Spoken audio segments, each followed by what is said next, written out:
الحمد لله رب العالمين، والصلاة والسلام على نبينا محمد وعلى آله وصحبه أجمعين. أيها الأحباب، إن النفس البشرية تشتاق وتتطلع إلى معرفة ما يحدث لها في مستقبلها من تغيرات وأحوال.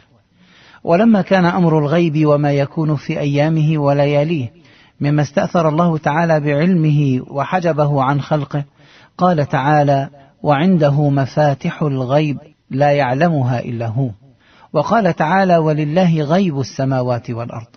وقد انساق بعض الناس إلى التطلع إلى معرفة الغيب عن طريق السحرة والكهان والعرافين والرمالين والمنجمين، وقراءة الفنجان ومتابعة الأبراج وغيرها، فضلوا وأضلوا بما أقدموا عليه من أمر محرم.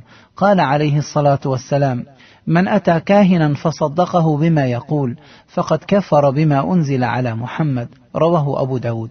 وقال عليه الصلاة والسلام: من أتى عرافا أو كاهنا فصدقه بما يقول فقد كفر بما أنزل على محمد، صلى الله عليه وسلم، رواه أحمد والبيهقي.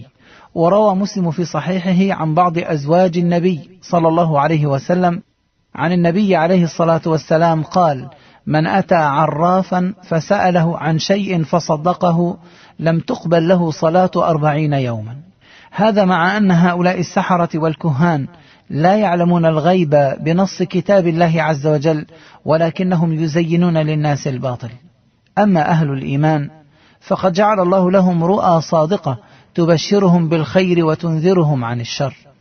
ومما يبشر به العبد بعد عمله الصالح الرؤيا الصالحة يراها العبد أو ترى له، كما أخبر بذلك النبي صلى الله عليه وسلم حيث قال: لم يبق من النبوات إلا المبشرات.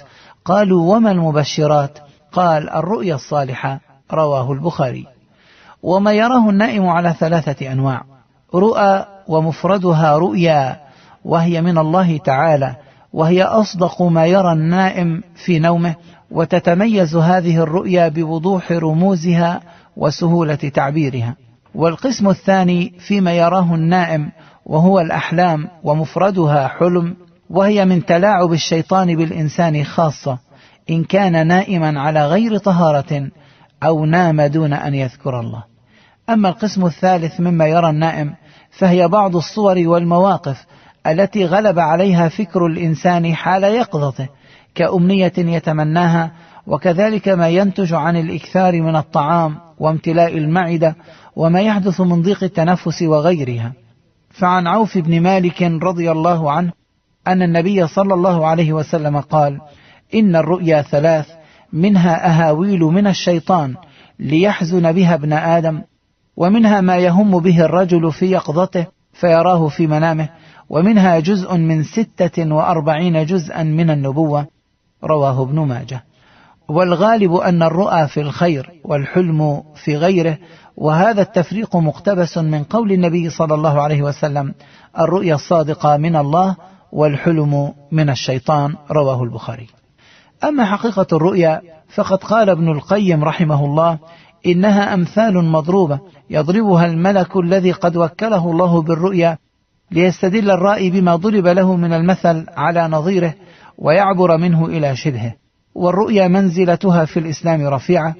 قال عليه الصلاة والسلام: الرؤيا الحسنة من الرجل الصالح جزء من 46 جزءا من النبوة، رواه البخاري. وعن أنس رضي الله عنه قال: قال رسول الله صلى الله عليه وسلم: إن الرسالة والنبوة قد انقطعت، فلا رسول بعدي ولا نبي. قال: فشق ذلك على الناس، أي انقطاع النبوة والرسالة. فقال: لكن المبشرات. قالوا: يا رسول الله، ما المبشرات؟ قال: رؤيا المسلم هي جزء من أجزاء النبوة، رواه الترمذي. وقد ضل بعض الناس في هذا الأمر فجعلوا الرؤى مصدر تشريع، وقد أنكر عليهم العلماء ذلك. قال الشاطبي: فلربما قال بعضهم: رأيت النبي صلى الله عليه وسلم في النوم فقال لي كذا وكذا، فيعمل به معرضا عن الحدود الموضوعة في الشريعة، وهو خطأ، لأن الرؤيا من غير الأنبياء لا يحكم بها شرعا على حال إلا أن تعرض على ما في أيدينا من الأحلام الشرعية، فإن سوغتها عمل بمقتضاها، وإلا وجب تركها والإعراض عنها. وإنما فائدتها البشارة أو النذارة خاصة، وأما استفادة الأحكام فلا. وأصدق الناس رؤيا أهل الإيمان والصلاح والخير، فلقد قال عليه الصلاة والسلام: إذا اقترب الزمان لم تكد رؤيا المؤمن تكذب، وأصدقهم رؤيا أصدقهم حديثا، رواه البخاري. وقد قال ابن حجر في فتح الباري: وقد ينذر في المنام أحيانا فيرى الصادق ما لا يصح ويرى الكاذب ما يصح، لكن الأغلب خلاف ذلك، والعلم عند الله. ومن أراد أن تصدق رؤيته فقد قال ابن القيم: ومن أراد أن تصدق رؤياه فليتحرى الصدق وأكل الحلال والمحافظة على الأوامر والنواهي، ولينم على طهارة كاملة مستقبل القبلة، ويذكر الله حتى تغلبه عينه، فإن رؤياه لا تكذب البتة.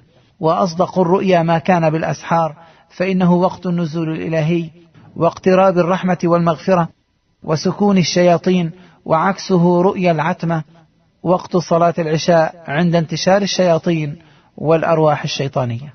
ومن آداب الرؤيا الصالحة ما وجه إليه النبي صلى الله عليه وسلم حيث قال: إذا رأى أحدكم رؤيا يحبها فإنما هي من الله، فليحمد الله عليها وليحدث بها، وإذا رأى غير ذلك مما يكره فإنما هي من الشيطان، فليستعذ من شرها ولا يذكرها لأحد فإنها لا تضره، رواه البخاري.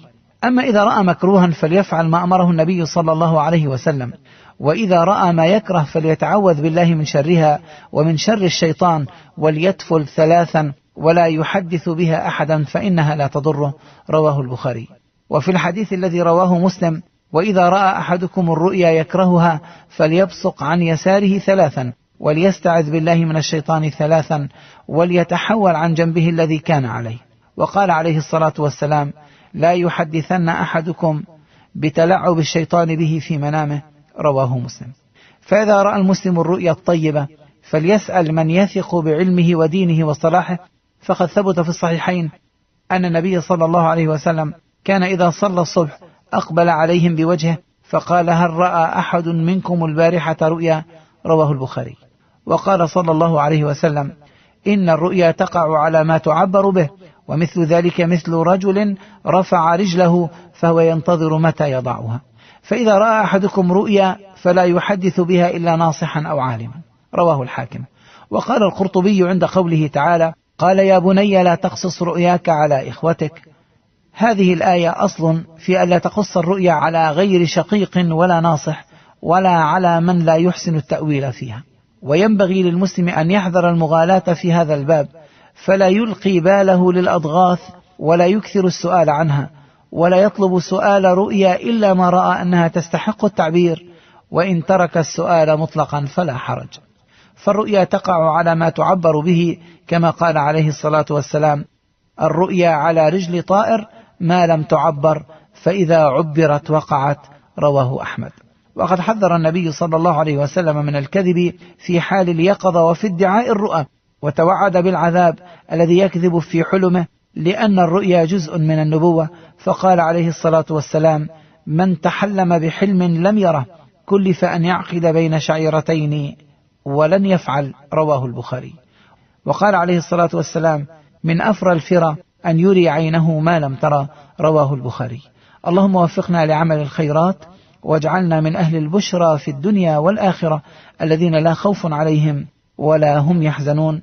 وصل اللهم على سيدنا محمد وعلى آله وصحبه وسلم.